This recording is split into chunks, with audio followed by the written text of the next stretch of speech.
Oh, shoot. Columbus, Ohio. Bill, how are you? Make sure you take that booster seat on the plane. I do want to be able to see out the window. Hey guys, Kimberzelik here on YouTube, and I don't know what to tell you. You're probably some of you are gonna be disappointed. Some of you might be impressed. Siri doesn't. But took my machine apart, and I wanted to address two different problems. My cross-feed cup clutch and my the gear done in my headstock, and got everything taken apart, and then I started. So I might as well. I got all this good information. I might as well start reading about this. So I got all this is off of some forum, and here's some other stuff off a forum. People who have done this. There's a Model B lathe. What is this? Operator's instruction booklet. Something on the clutches. Parts list. Repair. Operator's instructions. Pratt and Whitney Model 12 by 30 B lathe. Operator's instruction book. But this kind of freaked me out. Because I started reading, you know, what you have to do to get to that gear. And yeah, it just didn't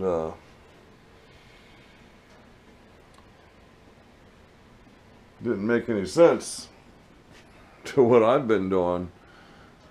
But another thing, I was kind of, you know, wondering if I'm going to be able to put this thing back together or not. And I obviously have. This is no problem here. The apron's not a big deal. I had the apron hanging on a cherry picker. Did not have it released. This shifting lever was preventing me from bringing that out all the way. Well, I think if I still have to get this clutch linkage hooked up. If I hadn't had trouble with this linkage clutch to the headstock, if that would have came right off, I would have tried to take this thing off, and I think I would have done it. Now, reassembly. Kind of scary because one shaft, it was a shaft inside of a shaft. And I think I mentioned that on another video, that the shaft that had the gear I was looking for actually fed into another shaft, and therefore it would be easy to pull that out, pull that gear. I pulled it out. I had a heck of a time getting it back in the right hole. Well, lined up with the keyway anyway. But you know, I had the reverse gear, you know, basically in my hand, and the plate that engages with it, because those might need to be addressed also. Now, I'm not saying I'm not going to do this, but I'm kind of regrouping, and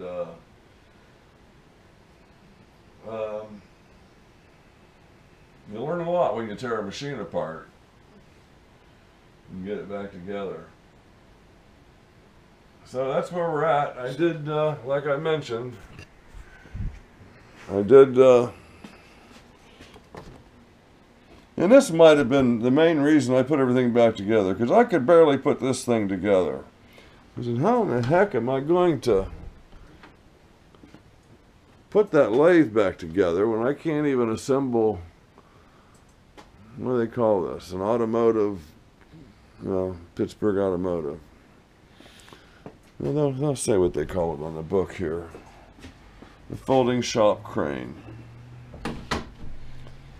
So, Yeah, we're coming back. I'm gonna get all this reinstalled and make sure everything that I disturbed here is working, and I'm gonna make a new plan of attack. So,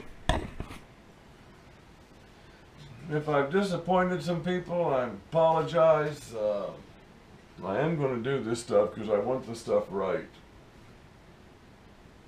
You know, one could say, you know, I can thread, you know, I can turn, and blah, blah, blah, blah, blah. Why open up that can of worms? Well, I want it to be right. Well, you could reverse that statement too. You know what? I can thread, I can turn, I can resent.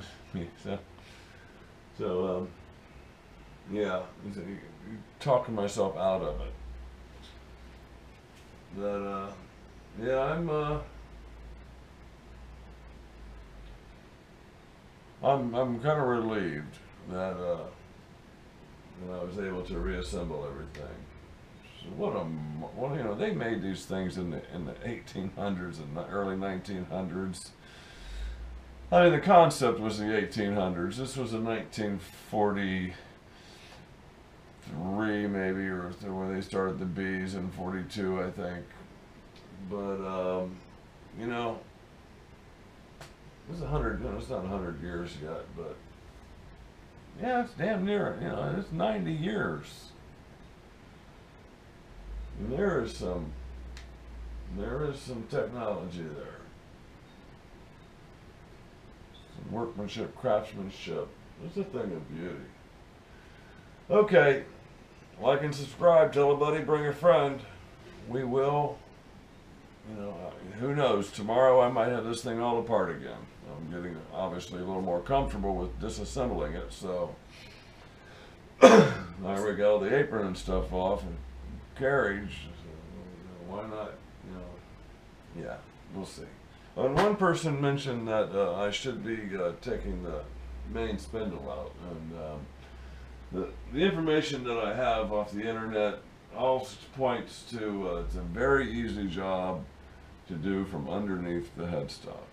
It's all open down there, and I can see why it is very easy as well.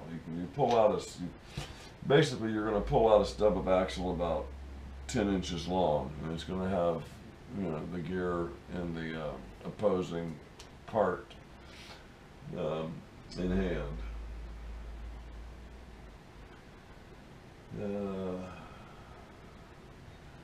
I was thinking about putting some wood on top of some thin plywood and put up on the ways and just turn that headstock upside down on my bed.